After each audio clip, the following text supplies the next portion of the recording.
ನಮಸ್ಕಾರ ವೀಕ್ಷಕರೇ, Raghu Educare and public information YouTube ಚಾನಲ್ಗೆ ಮತ್ತೊಮ್ಮೆ ಸ್ವಾಗತ. Good news. ಹೌದು, ಪಿಎಂ ಕಿಸಾನ್ ಸಮ್ಮಾನ್ ನಿಧಿ ಯೋಜನೆಯ 23ನೇ ಕಂತಿಗೆ ಸಂಬಂಧಿಸಿದಂತೆ ಬಿಗ್ ಅಪ್ಡೇಟೆಡ್ ಮಾಹಿತಿಯೊಂದಿಗೆ ದೇಶದ 9 ಕೋಟಿಗೂ ಹೆಚ್ಚು ರೈತರಿಗೆ ನಿರೀಕ್ಷೆಯಂತೆ 23ನೇ ಕಂತಿನ ಹಣ ಇಂದು ಬಿಡುಗಡೆಯಾಗಲಿದೆ. 23ನೇ ಕಂತಿಗಾಗಿ ರೈತರ ಕಾಯುವಿಕೆ ಇಂದು ಅಂತ್ಯವಾಗಲಿದೆ. ಈ ಯೋಜನೆಯ 23ನೇ ಕಂತಿನ ಹಣ ಇಂದು ಬಿಡುಗಡೆಯಾಗಲಿದೆ ಎಂದು ಕೇಂದ್ರ ಕೃಷಿ ಇಲಾಖೆಯ ಅಧಿಕೃತವಾಗಿ ಘೋಷಣೆ ಮಾಡಿದ್ದು, ಇದರ ಬಗ್ಗೆ ಸಂಪೂರ್ಣವಾದ ಮಾಹಿತಿಯನ್ನ ಈ ವಿಡಿಯೋದಲ್ಲಿ ತಿಳಿಯೋಣ. ಹಾಗಾಗಿ ನೀವು ರೈತರಾಗಿದ್ದರೆ, ರೈತರ ಮಕ್ಕಳಾಗಿದ್ದರೆ ಈಗಲೇ ಈ ವಿಡಿಯೋಗೆ ಲೈಕ್ ಮಾಡಿ, ಸ್ಕಿಪ್ ಮಾಡದೆ ವಿಡಿಯೋನ ಕೊನೆವರೆಗೂ ನೋಡಿ ಮಾಹಿತಿಯನ್ನ ತಿಳಿದುಕೊಳ್ಳಿ. ಅದಕ್ಕೂ ಮುಂಚೆ ನೀವು ಇನ್ನೂ ನಮ್ಮ ಚಾನಲ್ಗೆ ಸಬ್ಸ್ಕ್ರೈಬರ್ ಆಗಿರದಿದ್ದರೆ ಈಗಲೇ ಕೆಂಪು ಅಕ್ಷರದಲ್ಲಿರುವ ಸಬ್ಸ್ಕ್ರೈಬ್ ಬಟನ್ ಮೇಲೆ ಕ್ಲಿಕ್ ಮಾಡಿ, ಪಕ್ಕದಲ್ಲಿ ಬರುವ ಬೆಲ್ ಬಟನ್ ಅನ್ನು ಒತ್ತಿ ಆಲ್ ಅಂತ ಸೆಲೆಕ್ಟ್ ಮಾಡಿಕೊಳ್ಳಿ. ಹೌದು ರೈತ ಬಾಂಧವರೇ, ಪಿಎಂ ಕಿಸಾನ್ ಸಮ್ಮಾನ್ ನಿಧಿ ಯೋಜನೆಯ ಲಾಭಾರ್ಥಿಗಳ ಬ್ಯಾಂಕ್ ಖಾತೆಗೆ 23ನೇ ಕಂತಿನ 2,000 ರೂಪಾಯಿ ಹಣ ಇಂದು ಜಮಾವಾಗಲಿದೆ.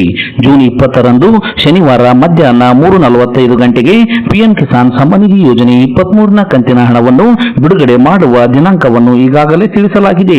ಕೇಂದ್ರ ಕೃಷಿ ಇಲಾಖೆ ಸಾಮಾಜಿಕ ಮಾಧ್ಯಮದ ಎಕ್ಸ್ ಟ್ವಿಟರ್ ಖಾತೆಯಲ್ಲಿ ಈ ಬಗ್ಗೆ ಅಧಿಕೃತ ಪ್ರಕಟಣೆಯಲ್ಲಿ ತಿಳಿಸಲಾಗಿದೆ.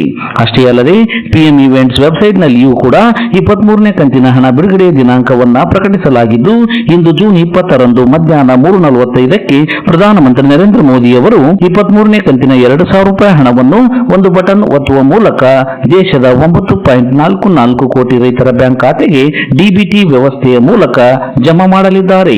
ಪಶ್ಚಿಮ ಬಂಗಾಳದ ಹುಗ್ಲಿ ಜಿಲ್ಲೆಯ ತಾರಕೇಶ್ವರದಿಂದ ಪ್ರಧಾನಮಂತ್ರಿ ನರೇಂದ್ರ ಮೋದಿ ಅವರು 23ನೇ ಕಂತಿನ 2,000 ರೂಪಾಯಿ ಹಣವನ್ನು ವರ್ಗಾವಣೆ ಮಾಡಲಿದ್ದಾರೆ. ಹೀಗಾಗಿ ಬಹಳ ದಿನಗಳಿಂದ 23ನೇ ಕಂತಿನ ಹಣಕ್ಕಾಗಿ ಕಾಯುತ್ತಿದ್ದಂತಹ ರೈತರಿಗೆ ಜೂನ್ 20 ಮಹತ್ವದ ದಿನವಾಗಲಿದೆ. ಈ ದಿನದಂದು ದೇಶದ ಕೋಟ್ಯಾಂತರ ರೈತರು 23ನೇ ಕಂತಿನ 2,000 ರೂಪಾಯಿ ಹಣವನ್ನು ನೇರವಾಗಿ ತಮ್ಮ ಬ್ಯಾಂಕ್ ಖಾತೆಗೆ ಪಡೆದುಕೊಳ್ಳಲಿದ್ದಾರೆ. ಮಧ್ಯಾಹ್ನ 3:45 ನಂತರ ಹಣ ಜಮಾವಾದ ಬಗ್ಗೆ ಅರ್ಹ ಫಲಾನುಭವಿ ರೈತರ ಮೊಬೈಲ್ ಸಂಖ್ಯೆಗೆ SMS ಸಂದೇಶಗಳು ಬರುತ್ತವೆ. ಅಥವಾ ನೀವು ನಿಮ್ಮ ಸಮೀಪದ ATM ಕೇಂದ್ರಗಳಿಗೆ ಹೋಗಿ ಅಲ್ಲಿ ನಿಮ್ಮ ಮಿನಿ ಸ್ಟೇಟ್ಮೆಂಟ್ ಅನ್ನ ಚೆಕ್ ಮಾಡಿಕೊಳ್ಳುವುದರ ಮೂಲಕ ನಿಮಗೆ ಹಣ ಜಮಾ ಆಗಿದೆಯೋ ಇಲ್ಲವೋ ಎಂಬುದನ್ನು ನೀವು ಪರಿಶೀಲಿಸಿಕೊಳ್ಳಬಹುದು. ಇದಿಷ್ಟು ಇವತ್ತಿನ ಪ್ರಮುಖ ಮಾಹಿತಿಯಾಗಿದ್ದು, ಆದಷ್ಟು ಈ ಮಾಹಿತಿಯನ್ನ ಎಲ್ಲಾ ರೈತ ಬಾಂಧವರಿಗೂ ತಲುಪುವವರೆಗೂ ಫೇಸ್ಬುಕ್ ಮತ್ತು ವಾಟ್ಸ್ಆಪ್ ಗ್ರೂಪ್ಗಳ ಮೂಲಕ ಮರೆಯದೆ ಶೇರ್ ಮಾಡಿ. ಈ ವಿಡಿಯೋವನ್ನ ಕೊನೆವರೆಗೂ ನೋಡಿದ್ದಕ್ಕೆ ಧನ್ಯವಾದಗಳು. Thanks for watching this video. Please subscribe for more videos. If you like this video, click the like buttons and give your comments.